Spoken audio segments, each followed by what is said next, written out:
A village market bursts with activity, a symphony of bartering voices and children's laughter filling the air.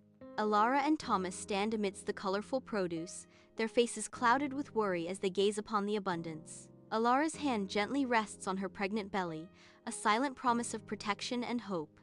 Her eyes fixate on a bunch of rampion, a subtle desire flickering across her face. Under the cloak of night, Thomas stealthily infiltrates Gothel's walled garden, a verdant sanctuary teeming with life. With trepidation, he reaches for the rampion, his fingers brushing against its delicate leaves. An unnatural, heavy fragrance permeates the air, heightening the tension as he plucks the forbidden plant. Each rustle of leaves and shadow seems to watch him, turning the garden into a stage for suspense. Bathed in candlelight, Alara savors each bite of rampion, her face alight with pure joy. Across the room, Thomas watches, his love for her shadowed by a gnawing guilt. He fidgets, the weight of his theft heavy on his conscience. The silence is broken only by the candle's crackle, masking unspoken fears. Gothel's name hangs unspoken, a dark omen amidst their fleeting happiness. Under the cold gaze of the moon, Thomas stumbles into the garden, chest heaving, desperate for rampion. Skeletal shadows stretch across the manicured flower beds, the air thick with an unspoken dread. From the inky blackness, Gothel emerges, her eyes gleaming with an eerie, possessive light. Her voice drips with venom as she confronts him. So, the thief returns. Gothel's eyes narrow, her gaze intense. Drawn back to what isn't yours. Under the moon's ethereal glow, shadows twist through Gothel's garden, the rampion leaves shimmering like captured moonlight. Gothel extends a hand, offering the coveted rampion. Her eyes gleam with an unspoken promise. Thomas hesitates, his face a canvas of worry. His gaze darts towards his distant home, a silent plea for forgiveness. Driven by desperation, Thomas nods slowly. A silent agreement seals their fateful bargain. The rampion changes hands, a precious offering exchanged under the watchful eyes of the moonlit garden. Sunlight floods the room as Alara cradles a newborn, a shock of golden hair atop its head. Thomas stands beside Alara, his face radiant with pure, unadulterated joy. A voice whispers, sealing the moment. They name her Rapunzel. The joyful scene is pierced by Gothel's entrance, her face a thundercloud of looming darkness. Years have passed. An isolated tower rises amidst the dense forest, its height a stark contrast to its surroundings. Rapunzel, now a teenager, is framed by the tower's window, her youth a beacon against the ancient stone. Gothel approaches the tower's base, her figure small against the imposing structure. Gothel's voice echoes in the clearing. "Rapunzel, Rapunzel, let down your hair." Sunlight catches the cascade of golden hair as it spills from the tower window, a river of light against the dark stone. Gothel grasps Rapunzel's hair, beginning her ascent, her face a mask of secretive purpose. High in the tower, Rapunzel stands by the window, her golden hair a shimmering waterfall down the ancient stone. Gothel, nimble despite her years, ascends the radiant rope of Rapunzel's hair, her eyes fixed on the tower top. Inside, the tower is simply adorned, Rapunzel's drawings a vibrant testament to her solitary world. Stacks of books fill every corner, silent companions in her isolated existence. Sunlight streams through the window, illuminating the golden cascade and the secrets held within the tower walls. Sunlight streams into the tower, illuminating Rapunzel near the window, her eyes sparkling with youthful hope. Gothel sits, spinning wool, her stern gaze a stark contrast to Rapunzel's radiant anticipation. "Mother, tell me again about the outside world," Rapunzel asks, her voice filled with longing. Gothel's face darkens. "The world is a dark and dangerous place," she warns, her tone laced with cold protectiveness. "It's much safer here, where I can protect you," Gothel says, reinforcing the walls around Rapunzel's dreams. Prince Caspian, clad in hunting attire, moves through the sun-dappled forest. The morning sun casts long shadows, highlighting the lush greenery around him. Suddenly, the ethereal voice of Rapunzel echoes through the trees. Caspian pauses, utterly captivated by the enchanting melody. His eyes widen, a sense of wonder washing over his face. Driven by the alluring song, he begins to search for its source. Caspian advances toward the weathered tower, its stones whispering tales of time and neglect. Concealed behind a thicket, Caspian pauses, drawn in by a melodic voice that dances on the air. He peers through the leaves, spotting Gothel at the tower's base, her face tilted skyward in anticipation. Gothel's voice rings out, a sweet command cutting through the stillness. "Rapunzel, Rapunzel, let down your hair." Under the blazing sun, the ancient stone tower looms as Gothel vanishes into the forest. Caspian hesitates, then approaches the tower, his resolve hardening with each step. He calls out, his voice echoing in the stillness, "Rapunzel, Rapunzel, let down your hair." A stunned silence, broken by the rush of golden hair cascading from the tower window. Caspian begins his ascent, scaling Rapunzel's impossibly long hair, his determination etched against the ancient stone of the tower. Hand over hand, he climbs, ascending towards the window, his silhouette growing larger against the bright daylight. He pulls himself through the window, entering Rapunzel's secluded world.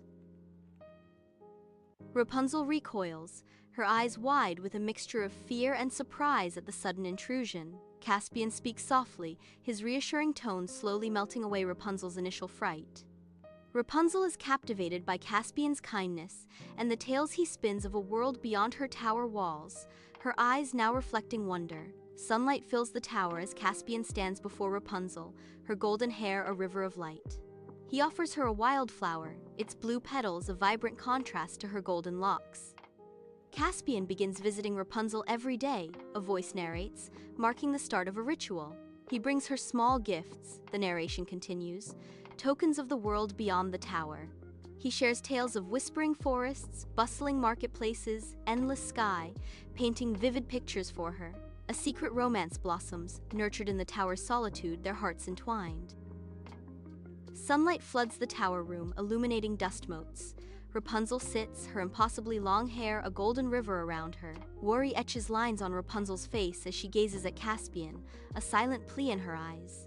"How will I ever get out of here?" Rapunzel asks, her voice laced with despair.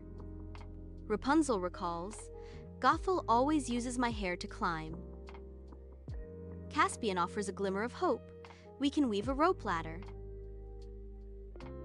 Caspian reassures her, "I will help you with it during my visits," his eyes full of determination. In a burst of happiness, Rapunzel mentions Caspian's visits, unaware of the storm she is about to unleash. Gothel's features twist into a mask of fury, her eyes burning into Rapunzel. "So, you've been having visitors?" Rapunzel innocently replies, "He is my friend, and I like him very much." Gothel's grip tightens on the shears as she seethes. "You ungrateful child! After all I've done for you." Atop the tower, Gothel's rage boils over, her face twisted in fury as she prepares to sever Rapunzel from all she knows. Her hand trembles as she points towards the distant horizon, a gesture of cruel finality. The tower looms behind them, a stark contrast to the desolate wasteland that awaits Rapunzel. Gothel's eyes glint with a cold, unyielding resolve as she enforces her drastic decree. The air crackles with tension, the idyllic setting overshadowed by Gothel's wrathful judgment. Rapunzel's world shrinks to the confines of Gothel's anger, her fate sealed with a gesture towards the unknown. Caspian arrives at the tower, his face alight with anticipation for Rapunzel. Gothel stands waiting, a cruel smile twisting her lips as she clutches Rapunzel's severed hair. With a dramatic gesture, Gothel releases the hair, letting it fall from the tower window. Driven by desperation, Caspian starts his ascent, scaling the tower with feverish intensity. His heart pounding, Caspian pulls himself over the edge, his hope hanging by a thread. Gothel stands, an impassable barrier, her silhouette framed against the open sky. Gothel's cold gaze pierces Caspian, her expression unwavering as she stands before him in the tower. "You will never see Rapunzel again," Gothel declares, the finality of her words crushing Caspian's hope. Despair overwhelms Caspian as Gothel's cruel words sink in, stealing his last shred of hope. Driven by desperation, Caspian hurtles towards the window, a leap of faith born from utter hopelessness. Caspian lands amidst a thicket of thorns, the harsh reality of his fall mirroring the pain in his heart. Dust devils swirl across the desolate wasteland, a harsh testament to a world scarred by time and neglect. Rapunzel, weathered by sun and sorrow, her once vibrant hair now dull, cradles two small children. Her face, etched with hardship, softens as she gazes upon the sleeping boy and girl in her arms. Her voice, though tinged with sadness, rings with unwavering strength and maternal love. "Sleep, my little ones, sleep tight," she sings, her voice a soothing balm against the wasteland's harshness. "The wasteland's harsh, but love is light," Rapunzel whispers, her words a beacon of hope in a desolate world. In the desolate wasteland, Caspian shuffles, his vacant eyes lost in the swirling dust. Dust devils dance around his worn boots as he blindly navigates the barren terrain. A faint melody drifts on the wind, a haunting echo in the emptiness. He pauses, tilting his head, listening intently to the distant song. Rapunzel's voice, a fragile beacon, pierces through the desolation. Caspian wanders through the desolate wasteland, battling the fierce wind under the unforgiving glare of the sun. A figure emerges from the horizon. It's Rapunzel, her radiant hair catching the light, surrounded by their children. Rapunzel rushes towards Caspian, her face alight with uncontainable joy and relief. Tears stream down Rapunzel's face, landing on Caspian's eyes, each drop carrying a magical essence. The tears, imbued with magic, begin to work their miracle. Caspian's sight is restored. Rapunzel, Caspian, and their children approach the majestic gates of Caspian's kingdom under a bright, welcoming sky. The kingdom's inhabitants erupt in cheers, their voices echoing through the streets as they wave colorful banners. A jubilant crowd lines the path, their faces alight with joy as they welcome their royal family home. The royal family smiles, basking in the warmth of their people's affection and the vibrant energy of the kingdom. Villagers warily approach Gothel's tower, its imposing presence now replaced by an eerie silence. Gothel has vanished without a trace, leaving the tower abandoned and steeped in mystery. The magic that once thrived here has dissipated, leaving a palpable void in the air. The Rampion garden, once vibrant, now lies overgrown and withered, a stark testament to decay. Nature reclaims its own, the forest slowly enveloping the remnants of Gothel's reign. Sunlight filters through the lush castle gardens, illuminating Rapunzel, Caspian, and their children as they wander peacefully. Soft laughter drifts on the breeze as stories and smiles are exchanged, weaving a tapestry of familial bliss. Rapunzel pauses, her serene gaze lifting to the sky, a silent expression of gratitude gracing her features. Freedom and family intertwine in her heart, a moment of perfect contentment captured in the dappled sunlight.